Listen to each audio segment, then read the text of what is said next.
right Yeah, there. we're in the tomb. We're in the tomb. It's one of my favorite sets. Yeah. So cool to be there. What a set. Absolutely. Where was this actually? Where did So we were 5 months in Cape Town. By the way, it's the most beautiful city.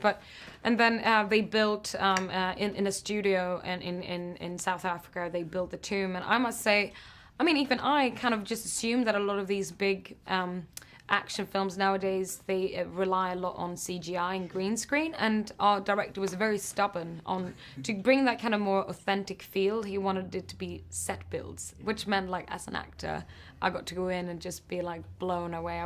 The detail in this work was incredible. And a fellow Scandinavian, that must have been fun. Did you have sort of like yeah, I mean, we're able to speak Norwegian and Swedish to one another, but only when it's kind of us in a room, because otherwise it would be quite rude, yes, I think. I understand.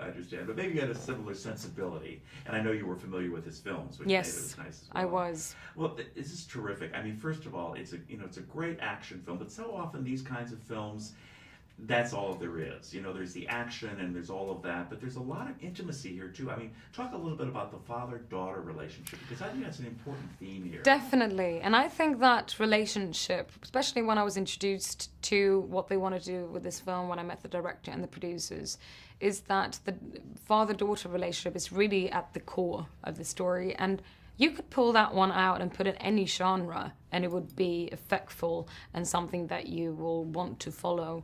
And that meant that I thought, like, okay, so we can now step into this universe.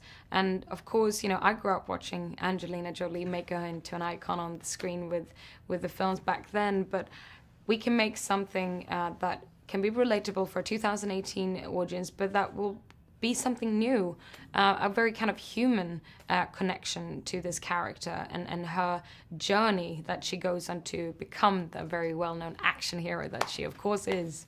I understand you actually loved the Tomb Raider games when you were growing up. Yeah, I mean, Lara Croft and the Tomb Raider games have been quite groundbreaking. I mean, it was the first female protagonist in a video game.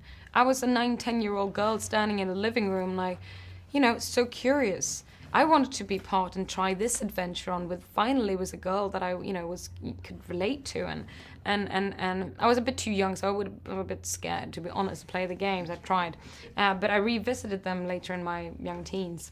One thing that's great, and it's happening this year, a lot of films are coming out, and this is probably one of the strongest ones, where we're seeing strong female characters leading a film. And as an actress today, with all that's going on, Me Too, et cetera, it must be great to be such a key player in this whole thing, and you must be very proud of that. I am. I was proud of everyone involved who decided to make sure that these films need to come up to the surface. Whilst filming this, or actually just wrapping it up, I went and saw Wonder Woman. I was just floored to finally see these kind of battle scenes with just these women turn it on its head like that, and me realizing I was growing up thinking that I would never see anything like it. And I really think that in the times we're in now, it's wonderful that it's such creativity going on and people are so hungry for these stories that sadly haven't been shined a light upon before. So I'm very proud of being part of this. We know there's a lot of movie magic, but watching this film and knowing a thing or two about what goes on behind the scenes, physical training, I know that you had to go through a lot of that for this movie. Talk a little bit about that, because I bet you went through quite a bit. Again, yes, the pure excitement of me growing up loving adventure films and always been curious what it's like to shoot these kind of action sequences, that's one thing. But also, as, going back to why I wanted to do this film, as an actor, I really, I love to find ways of stepping away from myself, form a character. And it was so in story, already described in the script, what a feminine young woman she is, but she has this, strong physical aspect of her, and I wanted it to be as it is. You show that she loves to work out. She's on her bike in the beginning of the film, and that makes you believe that if this film now is set more in a reality closer to ours, it needs to be plausible. That she now is thrown out on this adventure, that she can pull herself up these cliffs or the bomber plane, or that she can even try and take on, with a bit of her cleverness, of course, even a man that is obviously stronger and bigger than her.